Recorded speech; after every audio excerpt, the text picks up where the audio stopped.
हमारी जो मन नाम की जमीन है उसके ऊपर अगर हमने खुद ने कुछ बोया नहीं तो ऐसे नहीं होता कि पूरे मन में कुछ अच्छा ही बोया जाएगा दुनिया की तरफ से जो आएगा।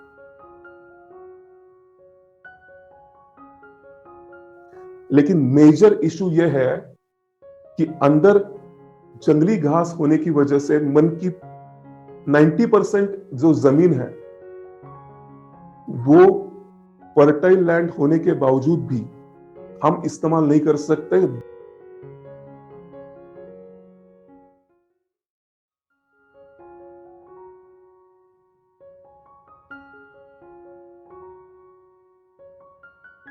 नमस्कार। एसजेस फ्यूलिंग डेस्टिनीज इस यूट्यूब चैनल पे 12 मार्च से हम एक नई वीडियो सीरीज लेके आ रहे हैं। इस सीरीज में वीट टू सीड इस वेबिनार को 7 भागों में प्रदर्शित किया जाएगा। गुरुश्री ने वीट टू सीड इस वेबिनार में हमारे मन की उत्पादकता कम करने वाले 5 वीड्स के बारे में हमें बताया था। इस वीड्स को हमारे मन से मिटाकर मन की उत्पादकता बढ़ाने वाले सीड्स मन में किस प्रकार बोए जा सकते हैं, ये हम इस सीरीज में देखेंगे। आज का टॉपिक है वीड टू सीड। हमारे दुनिया में हमेशा बोला जाता है कि हर एक आदमी काफी सारा पोटेंशियल लेकर आता है, हर एक औरत काफी सारा पोटेंशियल लेकर आती है।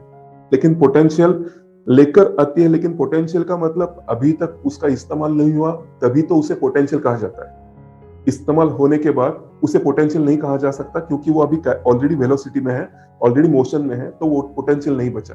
आप में से कोई ये बता सकता है कि जीडीपी, ये वर्ड, ये फ्रेज आपने सुनी है?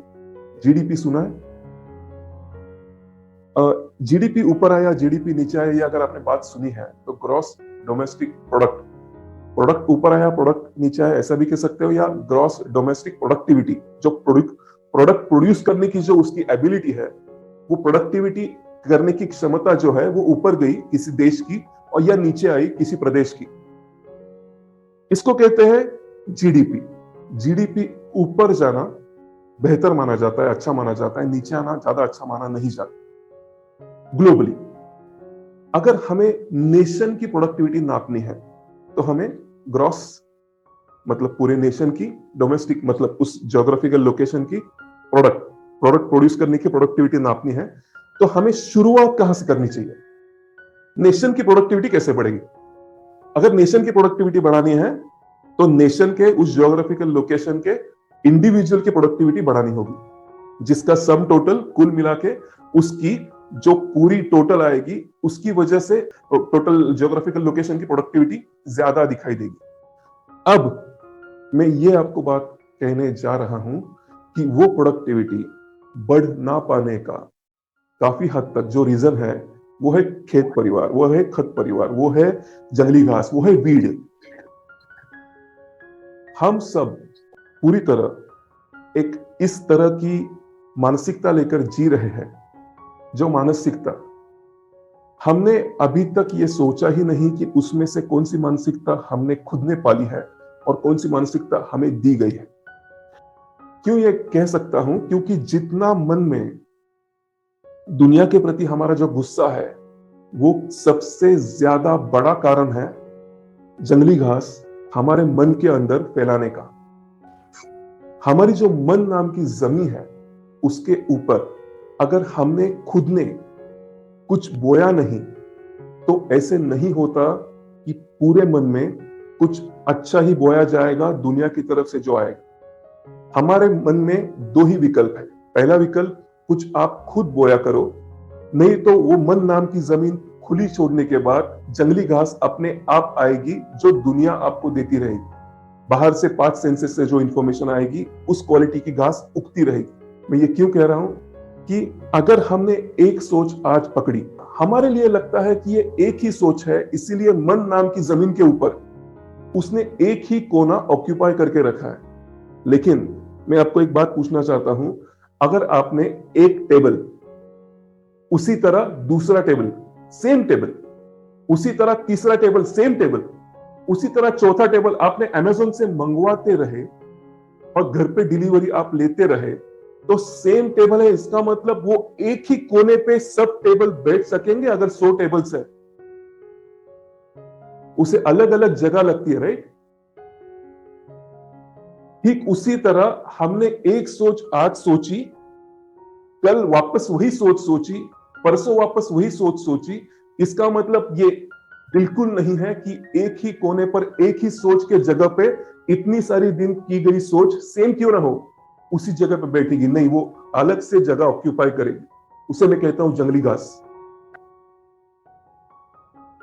अगर हमने एक किसी के बारे में ग्रज मन में रखा, एक किसी के बारे में गुस्से का कारण मन में रखा कि उसने मेरे साथ इस तरह का बर्ताव किया कैसे, मेरे पिताजी ने हो सकता है, मेरे पेरेंट ने हो सकता है, मेरे नजदीक में जो नेबरहुड में रहते हैं उन्होंने हो सकता है, और हमने साल भर अगर वो हर रोज का ईएमआई, एनर्जी का ईएमआई हर रोज उनको देना चाहा, तो आपके मन की जमीन, क्या आपको ये पता है हमारे मन में ऐसा कहा जाता है कि हमारे मन में कितनी जगह है, कितनी किताबें उसमें बैठ सकती है तकरीबन? क्या आपको पता है?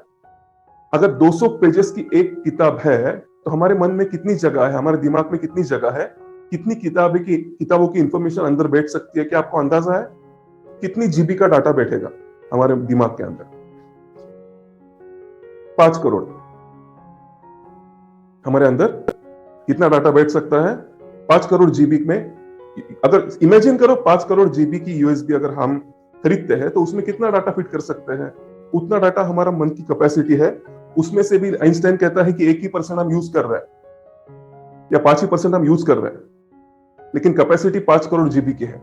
अगर हमने 5 करोड़ के 5 करोड़ जीबी इस्तेमाल करना चाहा, लेकिन फिर भी आज का एक गुस्सा, कल का एक ग्रज, परसों का एक कंप्लेंट, हम हर रोज 30 साल 40 साल हर रोज एक नई जगह ऑक्यूपाई करते हुए मन का जो फर्टाइल लैंड है, उस फर्टाइल लैंड के ऊपर भी हमने खुद ने जंगली घास उगाने की सोची है, ग्रजेस के साथ, रिबेल के साथ, कंप्लेंट्स के साथ, या फिर कुछ भी पास्ट मेमोरीज को हर रोज इस्तेमाल करते हुए जंगली घास को खाद भी डाल रहे हैं। और हमारे जो कंप्लेंट्स है वो ये है कि मेरे जीवन में कुछ अच्छा क्यों नहीं हो रहा, क्यों सब लोग मुझे गुस्सा दिलाते हैं, क्यों मेरे बच्चे मेरी सुनती नहीं है, क्यों मेरी बच्ची के साथ मैं रहना चाहती हूं लेकिन बच्ची मेरे साथ नहीं रहना चाहती। इसके अंदर पूरी तरह जंगली घास है, उसके साथ आप रहना चाहोगे? अगर अंदर से फूलों फवारों वाला बाग उगा है तो क्या हम में से कोई उसका साथ छोड़ना चाहेगा? ऑन द कॉन्ट्ररी, जिसके अंदर पूरी तरह खेत पतवार है, जंगली घास है, कौन रहना चाहिए उसके साथ? आप भी खुद के साथ रहना नहीं चाहते, इसीलिए बच्ची को आप हाथ पकड़ के बिठाते हो। उसे भी पता चलता है अंदर बहुत वीड है, तो वो किसी और को ढूंढती है जिसके अंदर सीड है, और हम कहते हैं उसने अफेयर चालू किया। गुस्सा, रिबेल, एग्रेशन, ये आंसर नहीं है। बहुत साल पहले हम जब बंदर थे तो हमारे पास एंड ऑफ द डे खुद को पूछने के लिए 2 ही सवाल थे, आज कहां जाकर सोऊं या डिनर में आज क्या मिलेगा।